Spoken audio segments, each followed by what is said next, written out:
Hello बच्चों, नमस्ते। आज हम पढ़ेंगे लॉर्ड हेस्टिंग्स और तृतीय आंग्ल मराठा युद्ध। अगस्त 1805 में लॉर्ड वेलेस्ली भारत से चला गया और उसके स्थान पर लॉर्ड कॉर्नवालिस जो है वो पुनः भारत आया, किंतु यहाँ आने के कुछ महीनों बाद ही गाज़ीपुर में उसकी मृत्यु हो गई। तब जॉर्ज बालो जो है वो गवर्नर जनरल बनकर आया था। कॉर्नवालिस और जॉर्ज बालो ने देशी राज्यों के प्रति हस्तक्षेप की नीति अपनाई थी और मराठों के प्रति उदासीनता की नीति अपनाई। 22 नवंबर 1805 को सिंधिया से एक संधि हुई थी और इस संधि के अनुसार उसने ग्वालियर और गोहद के दुर्ग तथा उसकी उत्तरी चंबल का भूभाग लौटा दिया। कंपनी ने राजपूत राज्यों को अपने संरक्षण में लेने का विचार भी त्याग दिया। अब जो है बच्चों आगे हम बताएंगे कि विचार भी उसने त्याग दिया। फलस्वरूप राजपूत राज्यों पर पुनः मराठों का प्रभाव स्थापित हो गया। इस प्रकार 7 जनवरी 1806 को होलकर के साथ संधि करके उसने उसके अधिकांश क्षेत्र जो है लौटा दिए और फिर जो है 1807 में लॉर्ड मिंटो जो है वो भारत का गवर्नर जनरल बनकर आया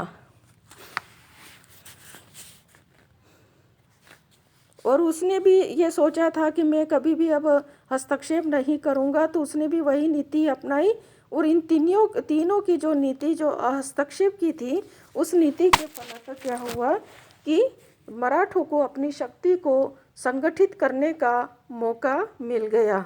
और इधर पिंडारी भी जो है मराठा के दोस्त थे, तो वो भी मराठों के साथ मिल गए थे और इस तरह से मराठों की शक्ति जो है बढ़ गई थी। अब जो है 1813 में लॉर्ड हेस्टिंग्स जो है जब गवर्नर जनरल बनकर के भारत में आया, तो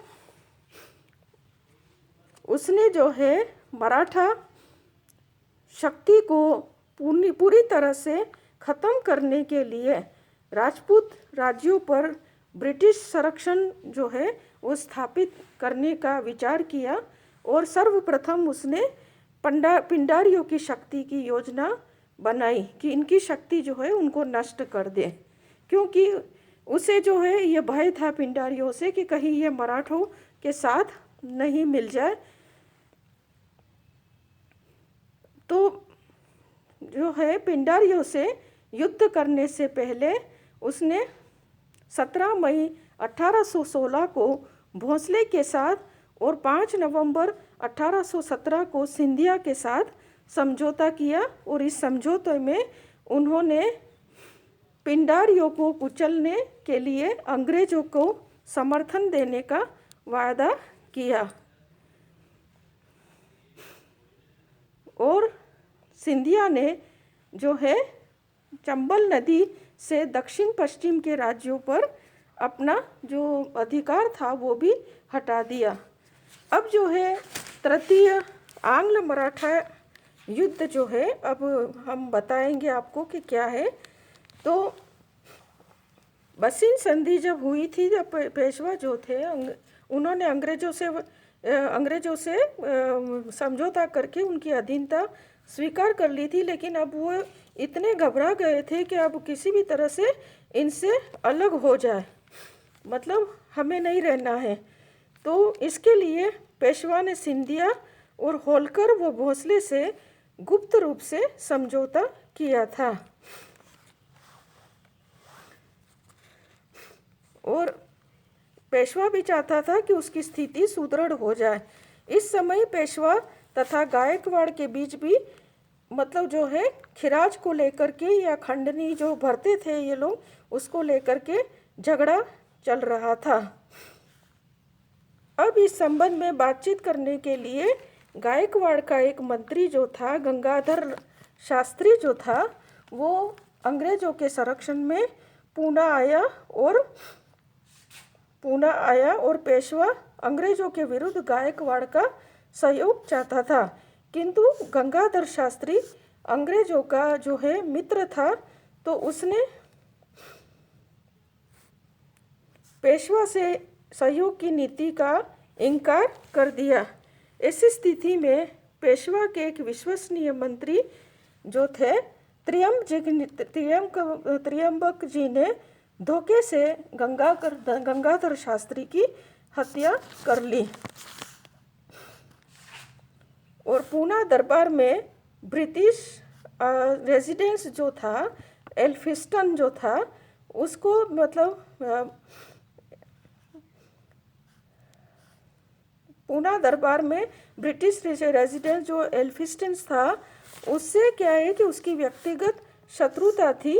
अतः रेजिडेंट ने पेशवा से मांग की कि वो त्र्यंबक जी को पहले बंदी बना करके उनको सुपुर्द कर दे, फिर जो है जो भी है आगे वो देखा जाएगा। तो पेशवा ने जो है अंग्रेज़ों के हवाले, वैसे वो नहीं चाहता था लेकिन इसको ऐसा करना पड़ा था और इस तरह से त्र्यंबक जी को बंदी बना करके थाना जो है बम्बई के पास है वहाँ भेज दिया। और 1 वर्ष के बाद त्र्यंबक जी थाना के जो जेल में बंदी थे तो वो वहाँ से भाग निकला और इस पर एल्फिस्टन ने पेशवा पर आरोप लगाया कि त्र्यंबक जी को उसी ने ही भगाया है। अब एल्फिस्टन जो है पेशवा की शक्ति जो है वो सीमित हो जाए, किसी भी तरह से उसकी शक्ति को कम करने के लिए एक और नई संधि करने पर दबाव डाला और धमकी दी कि यदि एक नई संधि करने पर वो नहीं करेगा तो उसको पेशवा के जो पद है उससे हटा देंगे। तो अब क्या है कि पेशवा जो है वो बहुत भयभीत हो गया और उसने अंग्रेजों से एक नई संधि पूना की संधि कर ली और इस संधि के अंतर्गत पेशवा ने मराठा संघ के अध्यक्ष पद से त्याग दिया और सहायक सेना के खर्चा के लिए 33 लाख रुपए वार्षिक आय के भूभाग जो थे वो अंग्रेजों को सौंप दिए और उसमें जो है नर्मदा नदी के क्षेत्र और अहमदनगर के दुर्ग आदि सब अंग्रेजों को सौंप दिए। और पेशवा ने जो है त्र्यंबक जी जो अब वो जो जेल छोड़ करके भाग गया था जेल में से, उसको भी बंदी बनाकर अंग्रेजों को सौंपने का वायदा किया। और जब तक त्र्यंबक जी नहीं होते हैं, मतलब नहीं पकड़ा जाता, तब तक उसका परिवार जो है वो अंग्रेजों के पास बंधक के रूप में रहेगा। इस प्रकार पेशवा ने बिना अंग्रेजों की अनुमति मतलब पेशवा ने एक और भी समझौता किया बच्चों कि वो ये समझौता कि वो किसी भी अंग्रेजों की अनुमति लेने से लेगा तभी ही वो किसी भी राज्य के साथ पत्र व्यवहार करेगा, वरना नहीं करेगा। यद्यपि सभी मराठा जो है सरदार अंग्रेजों से अपमानजनक संधियाँ कर ही चुके थे और ये संधियाँ भी सारी जो थी उनकी विवशता थी, क्योंकि कहीं न कहीं उनमें फूट भी थी आपसी और इस वजह से भी वो एक संगठित नहीं हो सके। तो ये सब और कोई इनके जो अच्छे नेतृत्व वाले नेता थे वो एक बाद एक मृत्यु को प्राप्त हो गए। तो अब ऐसे समय में क्या करते बेचारे। तो अब वो की विवशता से इन्होंने जो संधि की थी, अब वो संधि से मुक्त होना चाहता था और पेशवा भी जो है पूना की संधि जो है वो एक अपमानजनक संधि थी, उस संधि को तोड़ना चाहता था। तो जिस दिन सिंधिया ने अंग्रेजों के साथ संधि की, यानी कि 5 नवंबर 1817 में, उसी दिन पेशवा में पूना में स्थित ब्रिटिश रेजिडेंसी पर आक्रमण कर दिया। और इसमें जो पूना में जो इस समय ब्रिटिश रेजिडेंसी जो था एल्फिस्टन था, वो वहाँ से जान बचा कर के भागा और किरकी नामक स्थान है जो पूना के पास में ही है, वहाँ पर उसने एक ब्रिटिश छावनी में शरण ली और पेशवा की सेना ने जो है वहाँ पर भी धावा बोल दिया। तो लेकिन अब क्या हुआ कि पेशवा को पराजित होना पड़ा और वो लोग सतारा भाग गया। और इस प्रकार नवंबर 1817 में पूना पर अंग्रेजों का अधिकार हो गया। और पेशवा द्वारा युद्ध किए जाने पर कुछ मराठा सरदारों ने भी युद्ध करने का निश्चय किया। नवंबर 1817 में अप्पा साहब भोसले ने नागपुर के पास अंग्रेजों से एक सीता बल्दी नामक एक कोई जगह थी, वहाँ पर युद्ध किया, पर लेकिन वो भी वहाँ हार गया। फिर 1817 में फिर दूसरा कोई युद्ध हुआ, उसमें भी वो हार गया और पंजाब भाग गया। और वहाँ से फिर वो जोधपुर आया और जोधपुर में ही उसकी मृत्यु हो गई। इस प्रकार होलकर की सेना और अंग्रेजों के बीच में 21 दिसंबर 1817 में एक भीषण युद्ध हुआ और युद्ध में जो है होलकर भी पराजित हुए। फिर दोनों के बीच में एक संधि है जो मंदसौर संधि हुई और इस संधि में भी सहायक संधि की जो शर्तें थी वो स्वीकार कर ली और मराठों ने जो है राजपूत राज्यों पर अपने अधिकार जो है वो भी त्याग दिए और जो है बूंदी की पहाड़ियों और उसके उत्तर के सभी प्रदेश जो है कंपनी को सौंप दिए। इस प्रकार होलकर भी कंपनी के अधिकार में आ गए। अब क्या हुआ कि अंग्रेजों ने पेशवा की ओर ध्यान दिया और पेशवा के विरुद्ध एक सेना भेजी और कोरेगांव के युद्ध और अष्टी युद्ध, ये दो युद्ध जो है 1818 में हुए हैं, एक एक 2 महीने के अंतराल में। और इन दोनों युद्धों में ये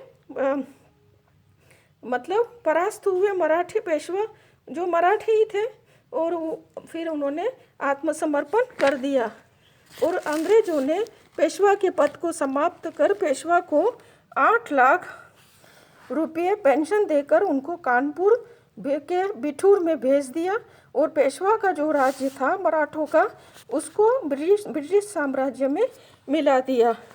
और जो क्या हुआ कि सतारा का एक छोटा सा राज्य था वो शिवाजी के वंशज जो था प्रताप सिंह उसको दे दिया और पेशवा के मंत्री त्रियम जी को आजीवन कारावास की सजा दे कर चुनार के किले में भेज दिया। इस प्रकार से लॉर्ड हेस्टिंग्स ने मराठों की शक्ति को मतलब कुचल दिया। तो तृतीय आंग्ल मराठा युद्ध जो है उसका महत्व हम बताएंगे कि मराठों का अंतिम राष्ट्रीय युद्ध था और इस युद्ध में मराठों का जो सूर्य था वो सदा के लिए अस्त हो गया। एक एक करके सारे मराठा जो है अंग्रेजों के घुटनों में आ गए और उन्होंने मतलब घुटनों में आकर के गिर गए। अब क्या हुआ कि मराठा संघ जो है वो अब खत्म हो गया। और इस प्रकार से भारत में हम जो कहते हैं कि वेलेजली जो है उसने मराठा शक्ति को क्षीण करके जिस तरह से क्षीण किया था, तो लॉर्ड हेस्टिंग्स ने मराठा शक्ति का जो सुदृढ़ किला था उसको किसने हेस्टिंग्स ने धराशायी कर दिया। इस प्रकार लॉर्ड हेस्टिंग्स ने वेलेजली के कार्यों को पूरा किया है और भारत में इस युद्ध के बाद कंपनी भारत की सार्वभौम सत्ता बन गई थी। Thank you.